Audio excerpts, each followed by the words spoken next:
If you're thinking about moving to Lexington, Kentucky and trying to avoid those little surprises that you only seem to uncover after it's too late, then this video is for you, because I'm about to dig into the 10 things I wish I knew before moving here.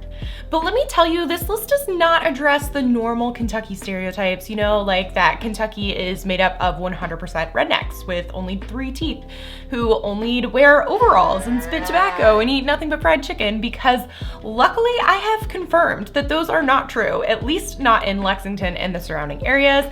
And I've got to say that Kentucky is possibly the most underrated state in the country. And I say this after living in 15 different states and countries thanks to the military. So I've had the chance to compare what's out there. Okay, it's time. Let's dig in. Number 10 on my list is that Lexington is the smallest mid-sized city of all time. Population-wise, Lexington has 320,000 people, so coming in I was like, hey, like that's a decent size. And it is when you're thinking about all the things that there are to do, which I do go over in my pros and cons of moving to Lexington video if you haven't checked it out. But I'm not talking about things to do. I'm talking about how I had big plans of being able to go out in public looking like a dumpster fire and not see anyone I know. But joke's on me, Lexington is the type of town where you're always seeing people you know, even if you feel like you don't know anyone yet. And one step further, everyone knows everyone else. There's this giant Lexington human map that connects every person out there. Blows my mind. But once I accepted that this is a part of Lexington life, you know, I've really come to appreciate it, because Lexington is a close-knit small town feel with all the perks of a big city. So it's actually an amazing combo. Number 9 on my list is that Kentucky is actually the South. So this is something that I hung on to a while, because looking at a map, it doesn't feel very Southern to me. But out of all the Southern places I've ever lived, Kentucky feels the most Southern. And what I mean by that is that people who live here are so nice and so hospitable. For the first few months living here, I actually kept asking myself, I was like, how is this possible?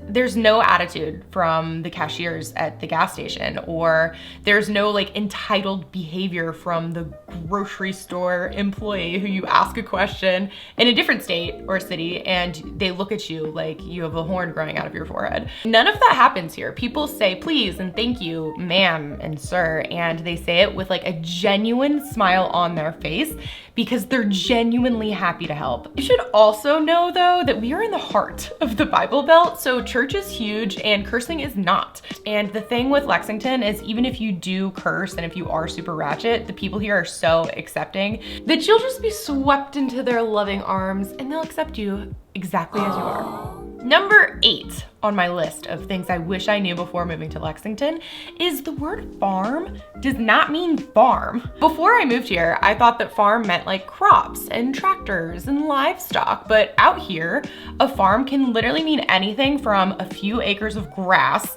with a rundown shack on the side of a road to a multi-million-dollar estate with iron gates and thousands of acres and horses that have their own gym memberships. On these fancy farms, they're actually everywhere. So some are tucked inside the city, but most are just outside the city limits. And I'm talking gorgeous, like tree-lined driveways, pristine barns that are cleaner than most kitchens, rolling pastures that look like a movie set. Like it's actually incredible. And many of these properties run anywhere from $10 to $50 million with an annual upkeep of hundreds of thousands of dollars. A lot of them even operate like small businesses. So they have full-time staff, trainers, groomers, vets, groundskeepers, chefs, and the horses.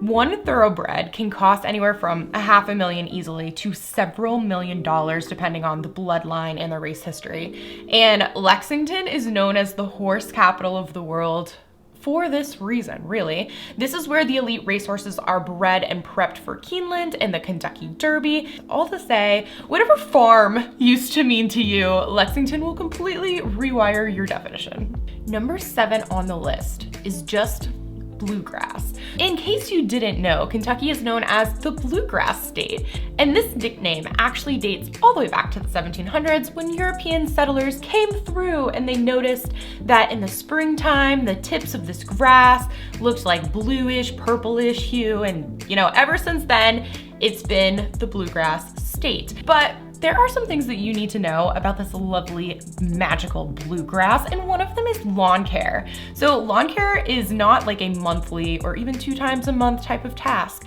This is basically like a weekly thing. You're looking at every 7 to 10 days in the spring and the summer to cut it, so brace yourself on that. And while we're on the subject of blue, we are ready to move on to number 6 on my list, because blue, the actual color, is what you will see everywhere if/when you move here.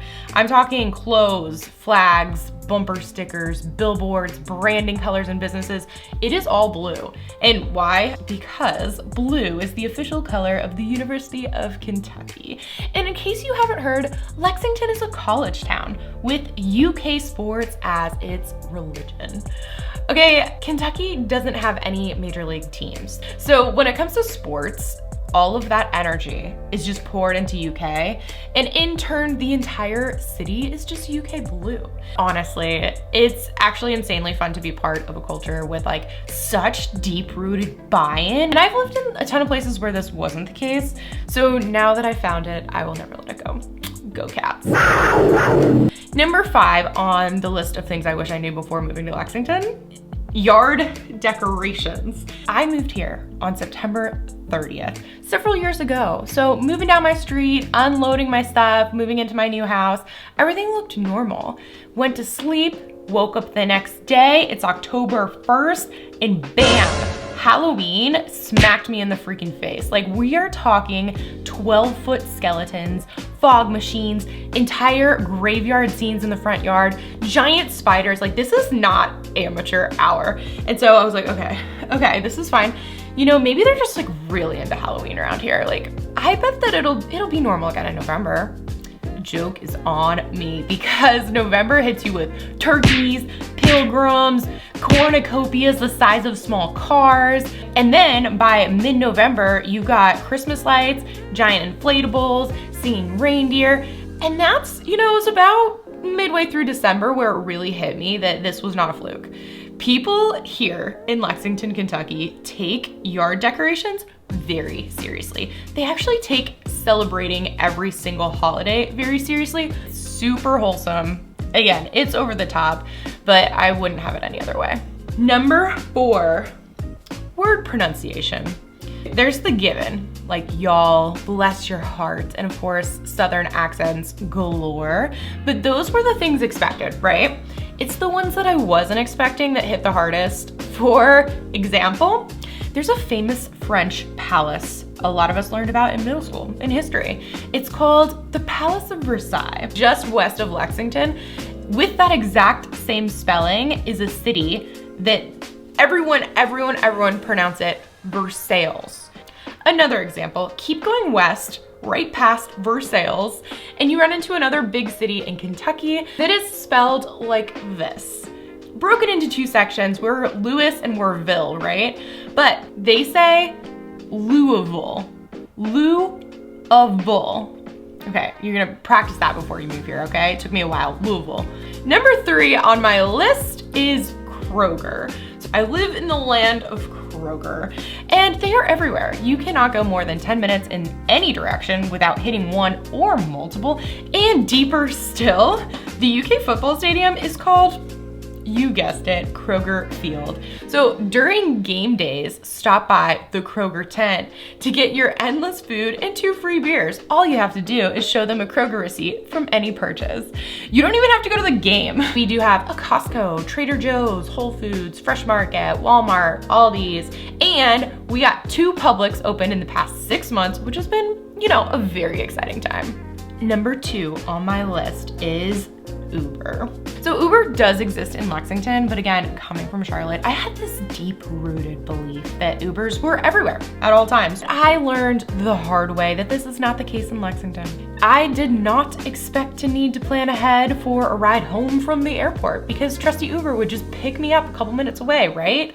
Wrong. Okay, it took me 45 minutes for an Uber to pick me up from the airport. What? Okay, look, you will be totally fine on game day, big concerts, Keeneland, stuff like that. Before that, like random early morning on a Tuesday airport pickup, do not expect big city convenience. And now number one on my list of things that I wish I knew before moving to Lexington is how much people really loved being here. Honestly, if someone would have told me this, I don't think I would have believed them. And I've never experienced a city like this where people are not only happy to be here, but they have this massive sense of pride at being part of a community, at belonging to Lexington. And like, it's a part of their identity. Local here, they really mean it. So coffee, old school coffee downtown, way better than Starbucks. Or beer, West 6 Brewing over Bud Light, like any day. And it's all about supporting neighbors, keeping the community strong. I'm never gonna move anywhere else. I know never say never, but I just don't know why I would leave this place. But next, I am sharing the 5 things that I would do differently if I were to be moving to Lexington, Kentucky now. And you know, if you're thinking about making a move, hit me up. I love helping people relocate to Lexington. I do it all day and every day, and I'd love to help you too. Bye.